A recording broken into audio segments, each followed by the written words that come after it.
My name's Tal Kitron with Applerouth Tutoring Services. I've been with the company for about 10 years in a few different capacities. Today, I'll be speaking to you all about managing anxiety, both in the academic realm, and then also specifically when it comes to testing. Closed captioning should be available as an option, so you should be able to click that or click out of it. We are going to have time for questions at the end. We'll be here no more than an hour, and I'll make sure to leave some time for questions at the end. So please, as they occur to you, feel free to shoot them in the Q&A, and we'll get to them at the very end. And then, yeah, just we'll kind of talk through some of the things that cause anxiety, but also just some practical tips how to manage it. So whether you're a student, parent, guardian, educator, my hope is that these will be helpful tools. As we all know, this day and age, there's just a lot of stress on teens, anything from just the daily news to crazy weather to social media and pressure of, likes and wanting to be liked. So that's just, I think, our baseline is that we've got a lot. It's stressful to be a teenager. Always has been, but especially this day and age. And we're spending less time on things like sleeping. My students, I'm a tutor, so I do SAT and ACT, and oftentimes my students just laugh when I say get a good night's sleep before the test because they can't. They've got too much to do. Less, not as much time as we'd like to just hang out with friends or, play with the puppy, do things that are known to reduce stress and induce calm. And what it seems like is there's just a lot of performance, right? From sports to music to just school and academics in general, and social media too. There's a big focus on being validated externally and getting positive feedback. We've kind of got this reward system where even when you're checking an email, it's like that one new message, we're excited, we want to check it. And so this whole this society these days is just based on external validation, based on rewards, which can cause anxiety, can cause stress for a lot of students.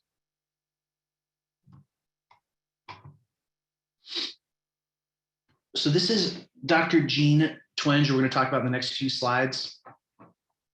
And it's based on a study that assessed mental health behaviors of students in 8th, 10th, and 12th grade, so throughout the high school years.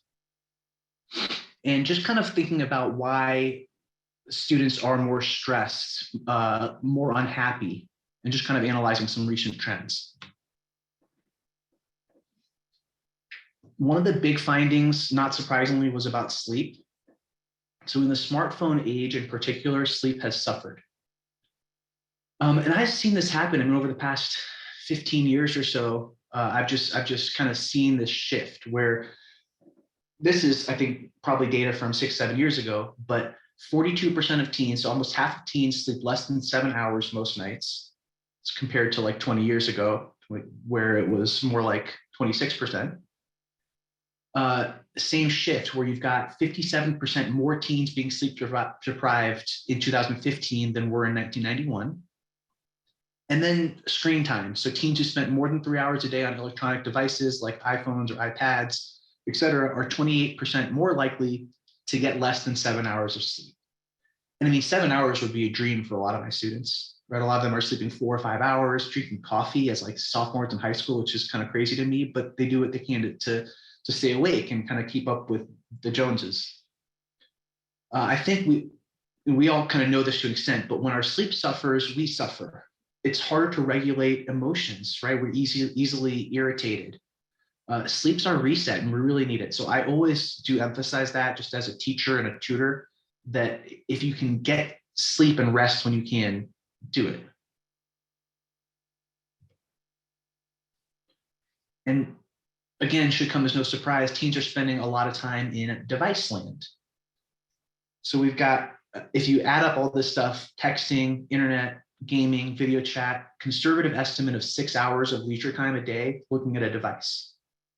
I mean, if you watch a sporting event, that's a couple hours, right? So like it's easy to get sucked in, but this is data from about 5-6 years ago, 7 years ago about high school seniors. And if we're spending about more than 5 hours plugged in, that can have serious costs. So the studies show that 50% of people who spend more than 5 hours a day plugged in on the screen are likely not to sleep enough. They're likely to have depressive and just more likely to have risk factors for suicide. They're much more likely to be unhappy. And this is all as compared to those who use devices not at all, like not much at all. So 5+ hours compared to less than 1 hour, obviously that's a big difference. But clearly there's a point where if you're doing so much of this, it can really lead to negative feedback cycles.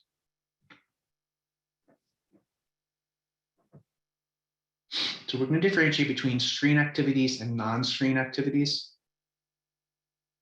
Screen activities are straight up linked to more loneliness, whereas non-screen activities are linked to less loneliness. Even if you're not doing something with a person, an activity like taking a walk or being out, going even out in nature somewhere is often going to be linked to less lonely and happier feelings generally. Here you can see a few different things that would feed our soul. So sleeping 7-8 hours a night, exercise and sports is a big one, right? Getting outside and getting some activity, faith-based services, in-person interaction, right? And then even print media, right? That's a bit different than just going on the phone and looking up stories. And we've kind of got this constant comparison culture. So again, we're looking for this positive feedback and reward system. A lot of times people, as they cultivate their own persona, it's a performance. It's not their real self, right? You see all the good. It's cultivating a persona, which is hard work. It really can be exhausting to just do it for affirmation on Snapchat or TikTok or Instagram. Our real lives are, they don't have to be exciting all the time. But what you see on social media personas and accounts is often this curated life that takes hours to set up, takes a lot of energy, creates body issues, and FOMO, fear of missing out. Can leave people feeling left out, less than. So this whole culture of comparison is definitely a negative on students' stress levels. And right now, anxiety disorders are the most prevalent psychiatric problem. So mental health, of course, I think has become more of an issue in schools, and the administrators and teachers and educators done a better job. But in a given year, 40 million American adults, 20% almost of all people, will have some sort of anxiety diagnosis. And many, many others will have symptoms of anxiety without that clinical diagnosis. Almost a third of Americans will suffer a clinically important anxiety-related condition over the course of their lifetime. And there's a lot of course, medications, which can be a really hard thing, especially for students who are trying to find the right mix. So here you can see 48 million Xanax prescriptions in 2013. That's a common anxiety medication. But there's certain daily dosage issues or different drugs that work for different people or different combinations. And so just finding a medication can be a really hard thing, let alone getting a diagnosis of a disorder. Now, not all anxiousness means we have an anxiety disorder. That being said, students who are anxious in high school are often the ones who are going to be anxious in college. It doesn't just kind of go away like that when you move to college. There are some students who have super competitive high school experiences and then tend to maybe college is a little bit easier. That's pretty rare though, right? If you have this very challenging academic experience in high school, it's likely that's building towards the same in undergrad and maybe grad school. In college, anxiety, primary complaint of students, more than any other concern. You can see back in 2014, 54% of college students reported feeling overwhelming anxiety, which was up 8% from 4 years prior. And now it's probably more than that, right? That doesn't mean they're overwhelmingly anxious all the time, but have reported feeling that sense of just being so anxious that it feels debilitating. Just a little bit more data here, just to see how prevalent this is and how just, if you're suffering from anxiety, you are very much not alone. And I think that is actually a comforting thing in itself, that we're one of many people, right? When it comes to taking tests, for example, I'm one of many people. Maybe yes, I'm anxious about this and I've got these stress levels, but remembering that you're just one of many and this is not you on an island can be helpful. We're seeing here 1/3 of adolescents will meet criteria. It doesn't mean they'll be diagnosed, but will probably meet the criteria for an anxiety disorder by age 18. A lot more students are seeking college counseling appointments, which is great if those are available, right? So both virtually and in person. You can see that increase from 2009 to 2015, and even more so over the past 8 years or so. And then, of course, depression and suicide are also, huge issues. Second cause of death, leading cause of death for those aged 15 to 24, which of course is on the rise.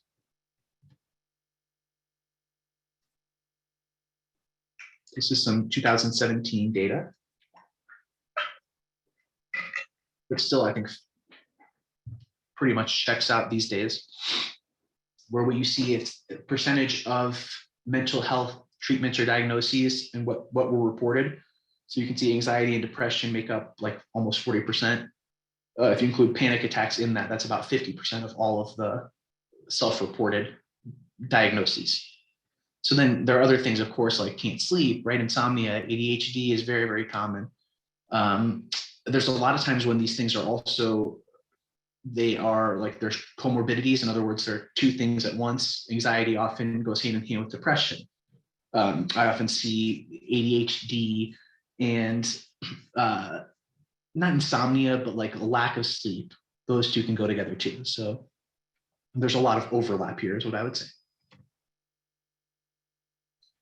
And then here's some more from the University National College Health Assessment, again, about 5 years ago. What people listed as impediments to their academic success. And what you can see is stress and anxiety have pretty much always been up top, but they're growing.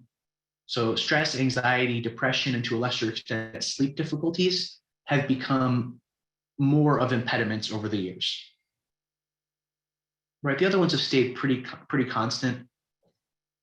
Right, so it's less so now about distractions and internet use or relationship difficulties, more complaints about anxiety, depression, difficulty sleeping, and just general stress.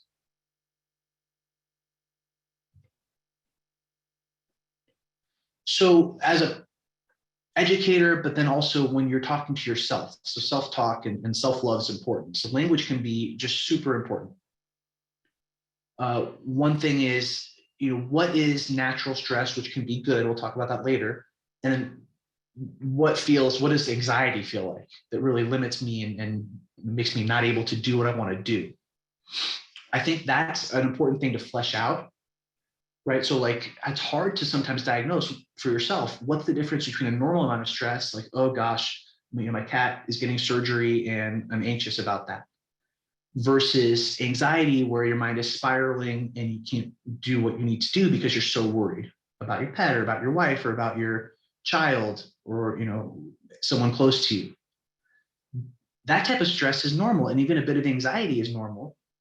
So there is that risk, especially these days where there are a lot of diagnoses and a lot of I don't want to say over medication, but I think very free-flowing medication, where it's easy for people to jump to conclusions and pathologize a natural experience to say, I'm anxious. And like say, oh, this was a panic attack, not knowing what that actually feels like.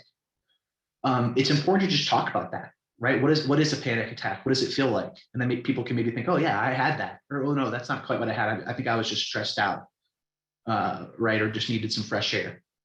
So it's really important to think about things, dissect them, and then also break it down and use framing, right? Use the right words to describe what's happening. Stress is defined as the normal emotional reaction to an immediate or perceived actual threat. Anxiety is more future dependent, experience of fear located at some point in the future where the threat is a mere possibility. So actually, stress is rational, whereas anxiety is at its root irrational, in the sense that stress involves a real threat, and anxiety is just something that might happen, our mind running away with itself a little bit. So, having had therapy or having done meditation, a lot of times what they guide you to do is just stay in the present. And what that really means is don't go back to the past, but especially don't go to the future. When students get scared, when people get scared, we might shift that focus to the future And it makes us feel helpless because we can't then do anything in the present. It almost feels like a self-fulfilling prophecy. That's more what anxiety is. And some stress is a good thing.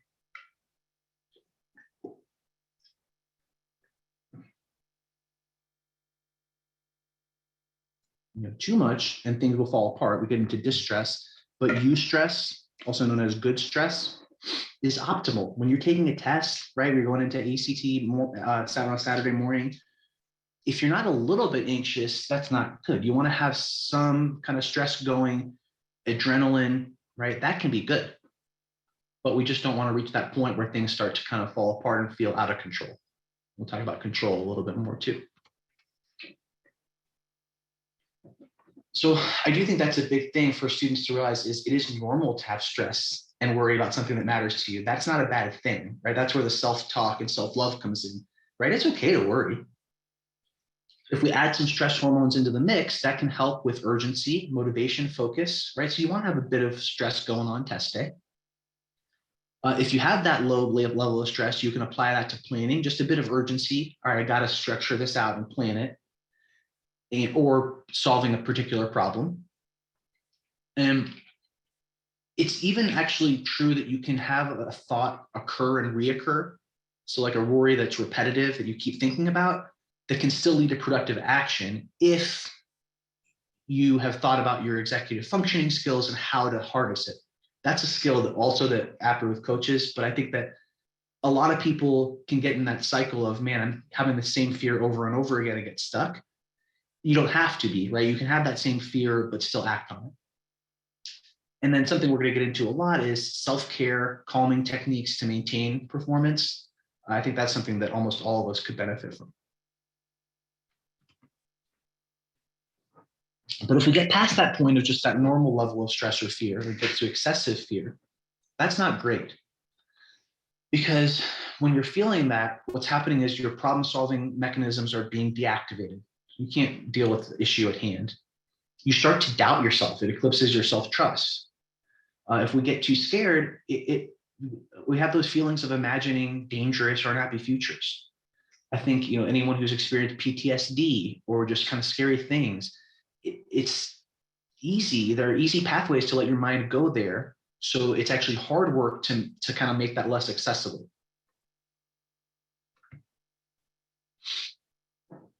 And so again, just kind of tying a bow on this part, some stress is good. Even like what we might call some anxiety is normal. But if it starts to disrupt one's daily functioning and your actual physiological experience, you're getting chills or you can't get into equilibrium.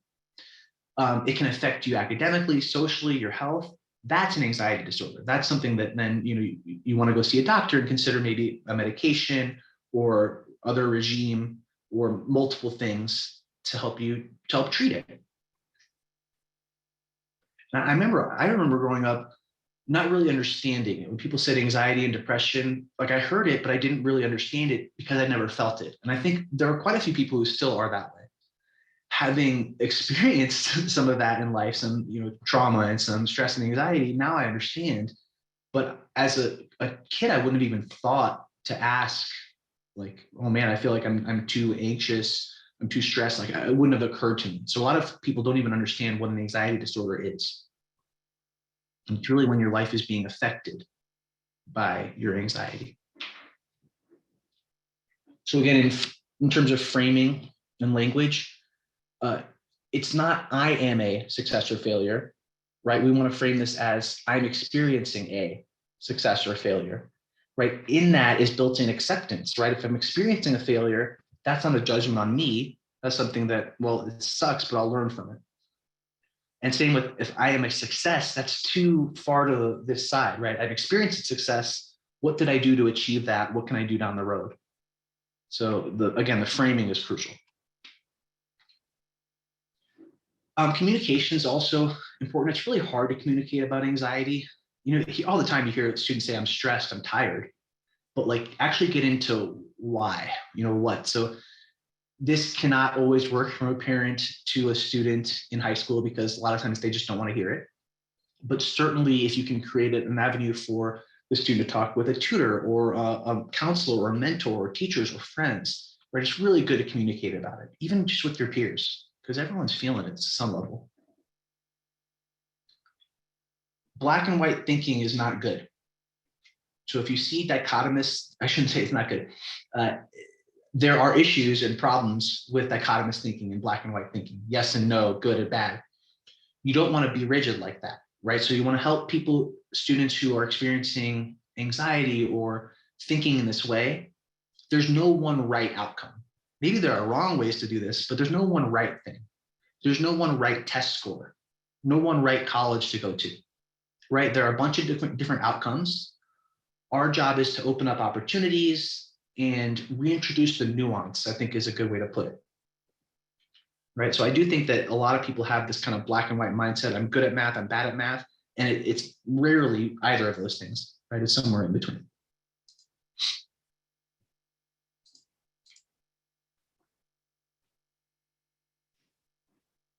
Some other things to beware, like all these extremes, right? I must do this, catastrophizing, making like awfulizing statements. In other words, I have students who oftentimes just come in saying, I'm not good at this, or yeah, I really hate this.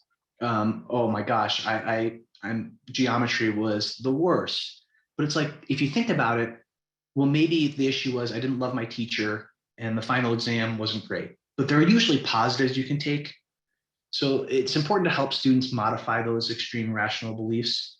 They're not always irrational, but generally extreme beliefs are by nature a little bit irrational, right? So try to just kind of put it into perspective, right? I have students who are so freaked out about their test scores. So one thing to talk about is, well, what's the worst case scenario, right? Well, what if we don't get the score that we really want for this school? Maybe we just go test optional and don't submit an SAT score.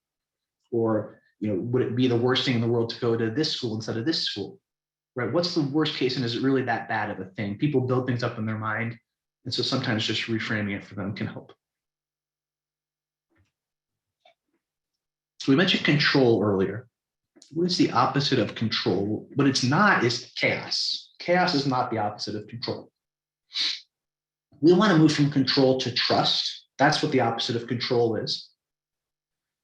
In other words, there are certain things we can control, and there are other things that we just have to trust in either our prior preparation or someone else, right? Or just the powers that be. And it can be really hard to make a move towards trust, but away from fear of failure and control of the situation. And I mean, I think if people think about their daily lives, it makes sense. Foundation of control comes from a fear of the future, right? Why am I cautioning, this child to watch their head when they're going down under the table? Well, it's because I'm afraid they're going to bump their head, right, and hurt themselves. But still, that then leads me to want to control every little aspect, right? And sometimes you just need to let things happen. So the question is, can we build that trust of the future and our own abilities? So we have to kind of formulate this confidence in ourselves, our abilities to solve future problems, challenges, right? So not, this is a problem for future me, I'm not going to do it, but, well, this is a problem for future me and future me can handle it, right? So I'll leave that for right now. That's a really mature thing and a hard thing for people to do. Humor's big. I moved to Colorado about 4 years ago and quickly realized that sarcasm is not really a big thing here. So maybe not sarcasm in certain parts of the country, but certainly on the East Coast, you can get away with that. And just generally, I mean, I have fun in my tutoring sessions because we try to build in some time to laugh, right? Make little jokes, wordplay. It is the most human way to decrease stress, right? Just have a good laugh, relax a little bit. It immediately removes a level of stress right away. And yes, that can kind of wrap back over, but I think that lightheartedness and humor is just so, so important. So this could be several more slides with funny pictures. Humor's big. Moving on to talk a little bit about testing. We're about halfway through. We'll definitely get you out of here by the end of the hour. Feel free to put your questions in the Q&A as we go. Testing refers to obviously final exams, which for a lot of students just happened. AP exams at the end of the year, used to be SAT subject tests, but those don't exist anymore. Some of the other big ones are SAT and ACT. And yeah, that's definitely a thing that people are worried about, and rightfully so in a sense, right? It's the ACT, SAT, that's a big thing, and people always have it built up. But test anxiety is detrimental in a bunch of ways. And I mean, I see most of my students have some level of testing anxiety. So what does that mean? Well, because of that anxiety and maybe fear of failure, there's a lot more procrastination, right? I'm not good at this. I don't like this. I'm a little bit afraid that I might not do well. So I'm going to do something I like better and leave this off for later. Versus those who are less anxious are more likely to just kind of dive in and knock it out. They're going to enjoy it. If you have test anxiety, you're likely to spend just less time preparing generally. And also there's up to 40% of time on task irrelevant thoughts. So mind wandering, just kind of fearing the score that you're going to get or the college you're going to go to, which are things that are natural fears, but aren't going to help you in test preparation. Test anxiety, of course, leads to lower performance, honestly. And sometimes it reflects as poor motivation, bad self-talk, focus issues.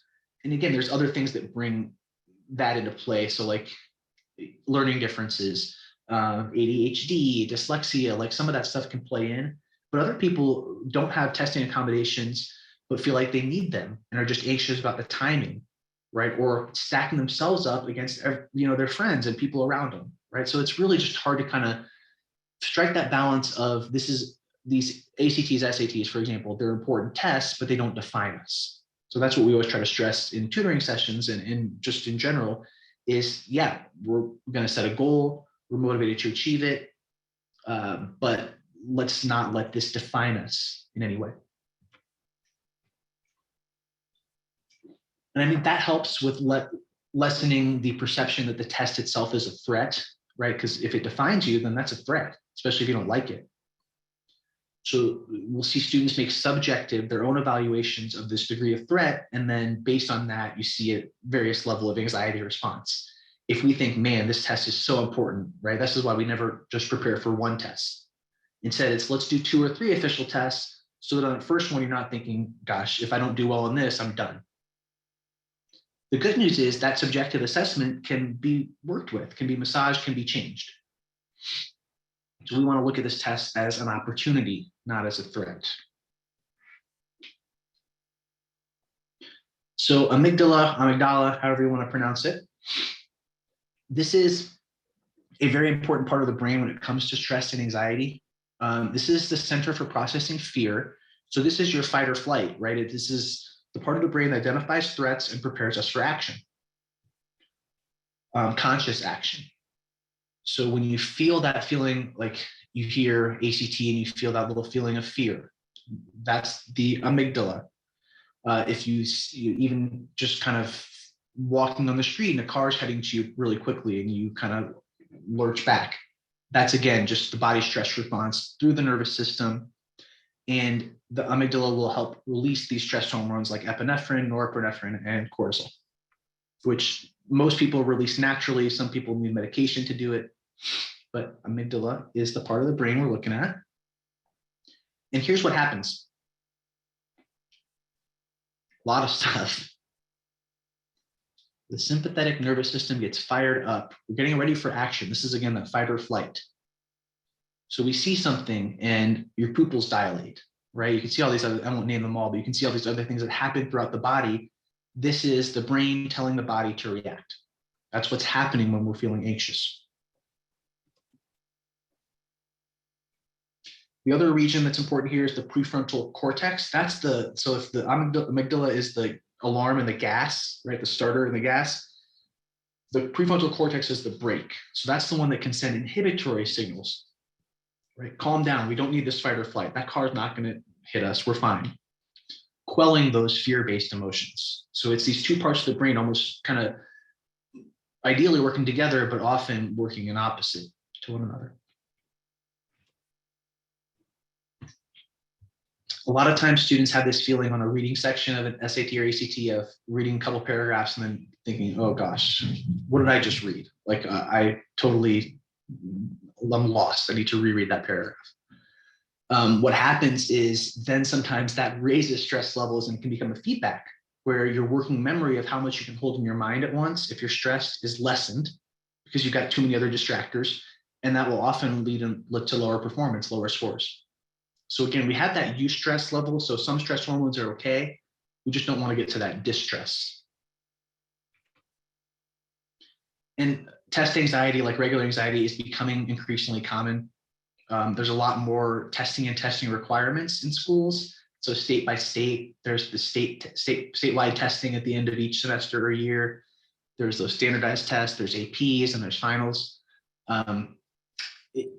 I think because there's so much weight put on those tests, it's natural and makes sense that there's been an increase in testing anxiety. Not surprising. And again, this data is pretty old, but 61% of high school students reported they were at least sometime anxious, and as many as 1/4 were almost always anxious, and those numbers are way higher now. And that's horrible. I mean, I hate that. But it is the reality, right? That a lot of students are just almost always anxious all the time. They're just feeling that stress and those negative feelings. A lot of them don't know. A lot of them don't know how to share it. So it's our job as educators and parents and peers and mentors to help. So younger students are more likely to show the physical signs of test anxiety, whereas older students, like in middle and high school, are more likely to experience the behavioral and affective symptoms associated with test anxiety. But I think the real takeaway from this is that there's more test anxiety as we have more tests that mean more and get older. It's also middle school and high school. I mean, those are tough years, tough ages where we hit adolescence and we're comparing constantly. So again, this is a fairly logical trend. So who tends to experience high rates of test anxiety? Definitely students with disabilities, definitely students in gifted classes or really advanced classes, just because it has that feeling of trying to keep up, right? And if a student has a learning disability, that can be a lot harder depending on how good your in-school plan is and your counselors and teachers and how they accommodate you. If a student's taking 5 AP classes, that's a lot of AP classes, right? And maybe 2 of them are like, there's physics and there's calculus, and those are hard for us. So those are definitely, I think, going to be higher rates of anxiety among those students.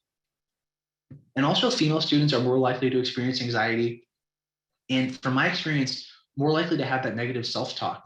A lot of girls come in and they're like, man, I'm bad at math. And so we immediately have to reframe that because they're almost always not. What it is they're a bit more cautious, maybe a bit more fearful of giving a wrong answer. So that was when I was teaching in the classroom. What I thought a lot of times was, man, the boys aren't scared at all of just being wrong and like whatever rolls off their back. But the girls are quieter, don't answer the questions because I think a lot of them were more fearful of being shamed in public, even if that wasn't a real possibility, or just feeling less than or not succeeding.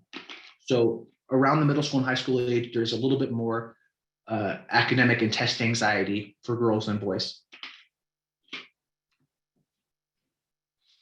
Some students feed off the anxiety of others in a not great way. I've had issues with that too, where if you're empathetic and you kind of can relate to people when you take on their emotions, if your friend is anxious about something, it's easy to take that anxiety on, even if you didn't initially feel it. If your mom is anxious, that's definitely one that can make you anxious too, right? So there's all sorts of dynamics, but got to make sure that your anxiety is only yours. You can only take on so much. Parental anxiety about failure, this is so true, can affect a child's self-concept. It is hard to watch your child struggle. So oftentimes I see this a lot of times with mothers and sons. The moms jump in a bit too quickly to rescue or minimize frustration or suffering. And they think, it's good intentions, of course. It's out of love and caring and fear for anything bad happening, but that does sometimes inhibit tools that the student needs later in life, or even at that moment. So you don't want to step over the line of nurturing and then deprive kids of key life skills. It's very hard to know, when do we just leave them to handle it on their own, and when do we jump in? But I do think that putting pressure on from, parental pressure about here's what happens if you fail is almost always going to have a bad effect on the student because it creates too much pressure, anxiety, and fear. Some relatively new research. The parental response to failure informs the student's mindset. So, in other words, if a parent responds to a setback, right, bad grade on a test, and then reacts like, man, this is really bad, right? This is like, what are we going to do? This is really bad. That will get ingrained in the student's mind sometimes, right? So if students don't want to disappoint their parents. So if you react to a kid's setback with anxiety or concern, that really does give that imprint on the kid a lot of times of, man, I failed, this setback defined me badly.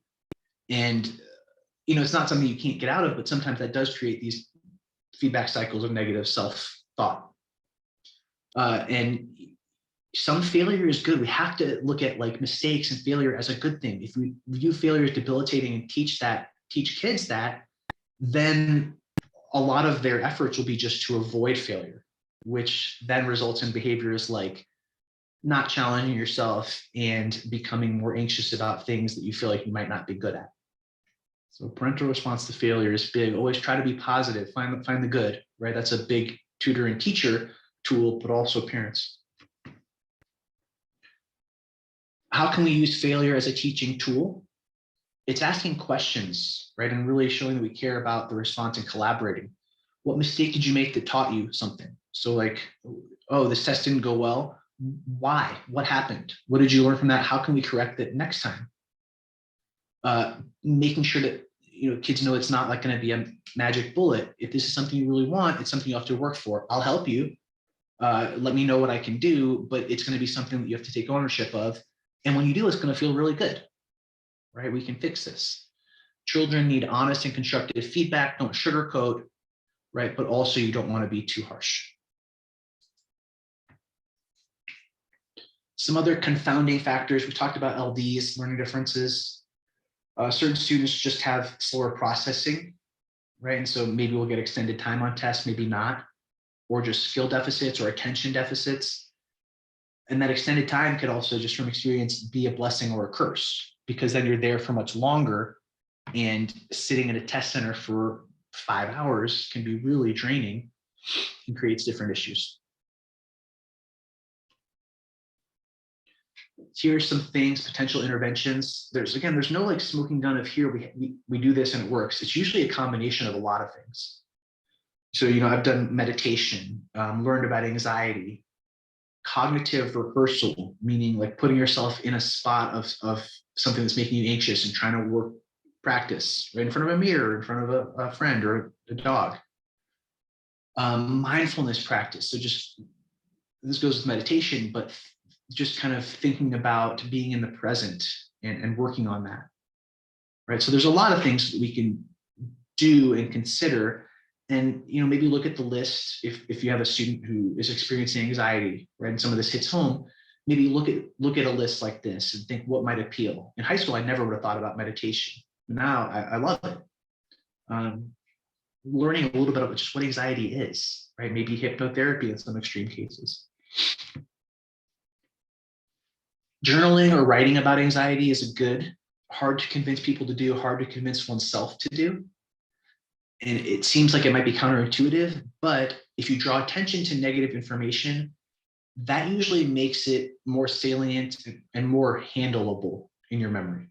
So if you have something bad happen, you don't want to just ignore it and push it away.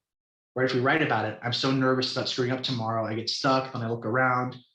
So then this metacognition arises where we think about the way we're thinking.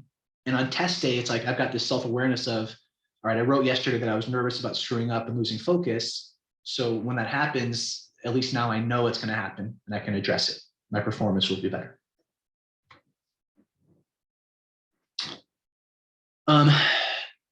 even just knowing that some responses are associated with anxiety can be good is helpful. So like understanding, okay, you're feeling anxious about this calculus test. Some of that can be good. If you're looking at it as a threat that is, your doom is impending and you're in peril, that's probably going to lead to negative physiological responses that might not help you.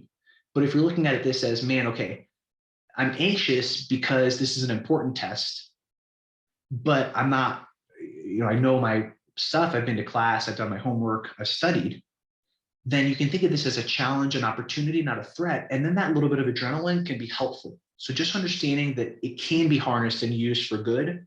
A lot of people don't know that or don't understand it. And unless you teach them that, they can't do it. So sometimes harnessing these nervous feelings, anxious feelings can be helpful. And we talked about the comparison culture and validation. It's important to shift students from dwelling on comparisons.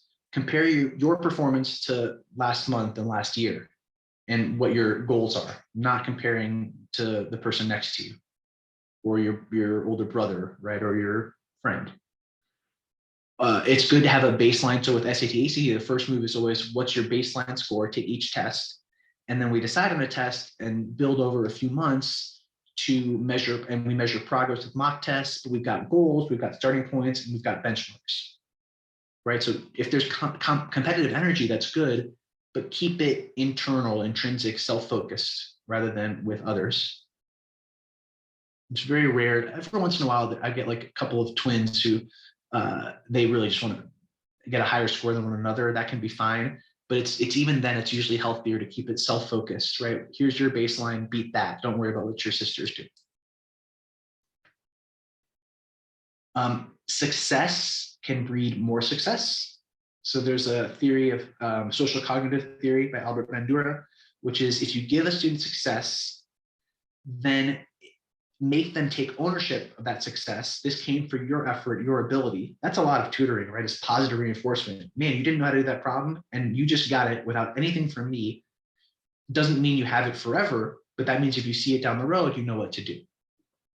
If you give students those successes, however small, that will increase their self-efficacy. I've seen it over and over many, many times over the years. And then sometimes will even decrease the test anxiety because they feel like they're better at it. They know what's coming.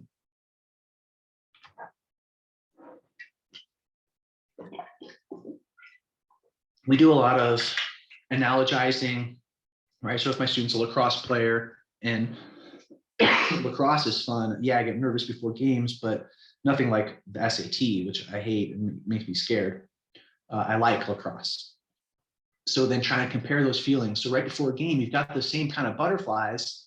So what's the difference? What do you do to harness those and make those good? What's the difference? One of the main things is you're out moving, right? I always go for a run, and then by the time the game starts, I've already blown off some steam. So then maybe that student just needs to wake up early, go for a jog, right? You usually don't want to shift your routine too much before like an official standardized test, but I've definitely seen people who need to get the blood moving and get some exercise before that test, and it helps. So pull from other domains of competence where you can kind of borrow, right? So if your self-regulation is strong in lacrosse, where you get nervous, but you can control it and use it to your own advantage and really feel stronger, maybe you can borrow some of the things you do and bring that into testing. A lot of times a tutor can help with that if they're good and they know what buttons to push. And then this is, again, as we get near the end here, this is something we mentioned, but mock tests are the most important part of a standardized testing experience, for example, because it puts you in that test center environment, timed, got my Scantron bubbling in, all those things that could come up. That's the best type of practice. You need to do mock tests early and often to then set yourself up for success on the real test. You know it's coming, you've been there, done that. I'm bad at math, I'm bad at test taking. It's just like nails on a chalkboard to me. As soon as I hear that, it's like, no, you're not. Let's think about some test taking experiences that were good. What part of test taking don't you like? What part of test taking do you feel you're worst at? Where could you get better? Are there certain topics that are worse, right? So probe it a little bit. And even in that, you can often get the student to just say, well, yeah, okay, I'm not bad at test taking. I don't like it. And I've had some bad experiences. But correcting that negative self-talk is so huge. Like I hear so many of my students do it, it breaks my heart, but it's very much key to fix that, change that, and make the self-talk more positive. That helps with regulating emotions and anxiety. How do we do that? You got to just teach students that inner dialogue is important. Like most of us have really negative self-talk all the time. If your inner critic is criticizing, one thing that is important is just to notice it, right? So this is part of mindfulness and meditation, but it's just noticing. Okay, I notice this is happening. That's huge. Just in itself, that's a big step that takes time. And then from there, maybe you can label it, right? Oh, okay, well, you've got your higher self kind of noticing, man, I'm really being self-critical. And you want to label that as, oh, that's judging, that's doubting, that's not very nice. So there are different ways to work with your parts and your higher self. But I think you have to explore it to even have the chance of changing, right? So just think about noticing when you've got those negative thoughts, and then thinking, how internally should I not dismiss them, but embrace them and change it to something better, right? So this part of you is meaning to help you, right? They're being critical, but it's meaning to be helpful. So why are they being critical? And that's where tutoring turns more to therapy, right? Which I think is part of it. You have to really tune in to a student's mental health, but also just their wavelength, and make sure that you're teaching in a way that really resonates. So higher self, inner coach, whatever you want to call it, we want to prime that to support you all the way through whatever task it is. How do we do that? So use statements. So supportive first person, not me or I, right? Man, I don't like the way I look today. No, it's you can do this. You are prepared. You know what to expect. You have got this. That distance cognitively can make a big difference. It's easier to be kind to other people than to ourselves a lot of times. So practice that self-kindness and compassion, right? You see, I've seen like TV shows where someone's talking in the mirror to themselves, like, you're beautiful, you've got this. And it seems silly, but actually it's wonderful. I highly recommend it. The Applerouth books for many years have had a long chapter on naming and taming the beast, the anxiety monster. So whatever this anxiety is, it might be worth personifying it, or at least just, again, recognizing it, naming it, and kind of saying, okay, I know when this comes up, this kind of feeling, whether it's you feel it over your shoulder or in your chest or in your stomach, wherever you feel it, you can recognize it, like, aha, well, I see you. I'm not surprised to see you, but I'm dismayed, but I'm not going to let you take control. That's the big thing, right? Is you can achieve some measure of control by just naming it and noticing. And I do think it comes back to control a lot, of just, we need to release some control because we can control everything, but you don't want to release it to the anxiety beast, right? You can't let that run away with your thoughts. So finally, some tactics, which I really, again, never thought of or knew of when I was younger, but as I've gotten older and again, experienced some of these things, I do. One big thing is focusing on the breath. When we are stressed, a lot of times you won't realize, but you're barely breathing at all, or you're very shallowly breathing. So if you breathe deeply through your diaphragm in a slow way, so you kind of let your stomach and chest then rise, and then slowly exhale, that can stimulate the vagus nerve, which controls the calming nervous system. That would lower heart rate, blood pressure, and other kind of nervous responses. So that breathing feels good for a reason. It's actually activating that vagus nerve. You can teach kids and students how to do it. Again, something I never would have known as a teenager. But how does it work? I mean, one is just you breathe in, 1, 2, 3, 4. Hold for 4. And then exhale to 4 or 8, depending on who's teaching it. And repeat. You can do counting, if you want to say 1 for each breath. Practice it for a minute at a time. Do it a bunch per day. And then it's more likely that when the test is in play or when you feel an anxiety hit, you will be able to access this tool of self-regulation. If you don't practice it, you're not going to be able to do it when you need it. Another big one that I'm a huge fan of is mindfulness meditation. Trying to stay in the present, trying to have the child's mind and be curious, open, accepting, just kind of looking at things as they are and noticing, wow, that thought occurred to me and I'm thinking, but I'm not going to let it run away. I'm just going to, I'm thinking, that's interesting. Or, hey, I feel cold, right? Or I feel hungry, and just accept whatever it is.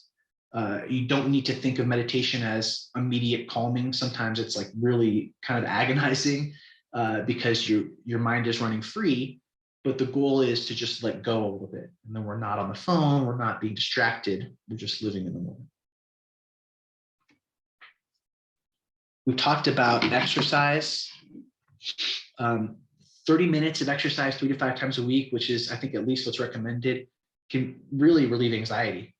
Boost endorphins, dopamine, serotonin, can be good to elevate your mood, good against depression, and then suppresses stress hormones. So exercise, great. If you can get outside, awesome. Just get up, walk around. We even do in a 90-minute session, 45 minutes in, let's take a 2-minute break, let's walk around, right? We're going to do better in the second half of the session if we do that. And once more, sleep. Man, so important. Heals the brain, cleans it out, helps you process and reset emotions. You don't want to do too much caffeine. You don't want to be on the phone super late. What can help? Certain music, reading, audiobooks are great for me. Just trying to settle the brain so you can sleep. Because if we're going, you can't just lay down and go to sleep. But that's just, I can't emphasize that enough.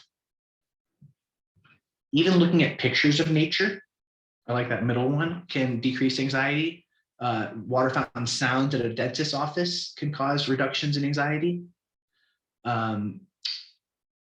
Pulling weeds, gardening, right? So just a lot of these things that are just more natural tend to be natural anxiety decreasers.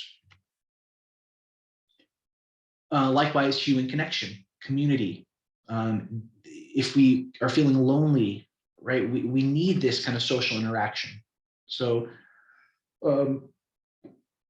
what it will do for us oftentimes is, like, if you've heard, like a 20-second or 30-second hug is how long you need the hug to be to release this oxytocin, which reduces anxiety, reduces fear, right? And they've actually been using some oxytocin to treat anxiety disorders. Other things, so clenching and unclenching your fist, forcing yourself to yawn, progressive tensing and relaxing. These are all actual tools that you can learn. A couple other interesting ones, muscle activation and relaxation. So this is the tensing one. Tense your muscle as hard as possible for 10 seconds, release it, let it rest. Start with your right foot, go to your left, and then all the way up the body one at a time. It's a distractor, but yeah, this is one that helps. Posture is important. So an anxious bodily posture can sometimes actually feed the brain to think anxiety has arrived. So always kind of thinking about mental, but also your physical. This is the one that I learned about a few years ago that I like a lot, which is tapping. And I have some students who I know are doing it. So last couple slides, and we'll have time for a few questions. EFT is a therapy that can decrease anxiety, PTSD, and honestly really improve function. These are some of the places that you can tap. So these are called EFT points. They're mostly on the face, a couple on the collarbone there. And really it just involves, you can do it yourself or you can have someone else do it, but just kind of slow tapping on those points. Try it out, right? None of these are cure-alls, but they might be helpful. Another one I just learned about is havening, which really just has to do with touch. I think different doctors will have different methods, but it has to do with kind of slow, soft touching to try to regulate your emotions. And it's kind of a cool thing. So I haven't done much of it, but I'm interested in it. And then physical objects. So like I often have something like a slinky or like a hacky sack or something that I have just kind of to hold. But having some people have a centering stone or some other just little device, fidget spinner, can help regulate anxiety levels. And finally, mental images or wisdom figures. So I think this is cool too, but some people might have a spiritual religious figure internally to help recenter and ground ourselves when we're anxious. That's an extension of that higher self idea. And even if it's just an imagined shape like that middle one, that can help you center your energies. There's so many different tools and everyone's different. So when do we do this? Try it out early. You don't want to be showing up at a test and trying out new things. That's why you do practice, right? So that really kind of involved practice is huge. But always try early, never try something out for the first time on test day. And I think we've reached the end here. We've got just a few minutes. So if you've got questions, please throw them my way. We're going to put a little poll out. If you would like to reach out to Applerouth, email is info@applerouth.com. And what we offer is I do the test prep stuff. So that's my main job. You see that poll pop up here. There's also AP exams, which I do a few of, but then executive function coaching. So if your student struggles with some of these skills of organization, structure, or even just has some anxiety about all this stuff, that's a really cool thing that we offer. And then just academic coaching. So if we're struggling with US history, right, or pre-calc, we have a lot of great tutors who do that both in person and online. If you are satisfied, please feel free to head out. We're almost at an hour. I've got a couple questions here, so I'm going to answer those and then we'll call it a night.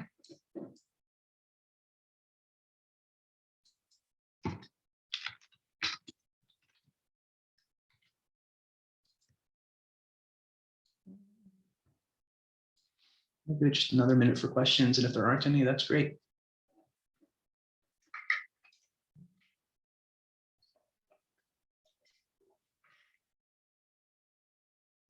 All right, well, thank you so much for joining. What I'll leave you all with is that some anxiety, some stress is good, right? We can feed into that and realize that we're all feeling some of that, and then just kind of delve into some techniques to help deal with it. Not it's a problem that I can't fix, right? This is something that's an opportunity or a challenge that a lot of people face. Anyway, thank you guys so much for joining. Have a great rest of the evening.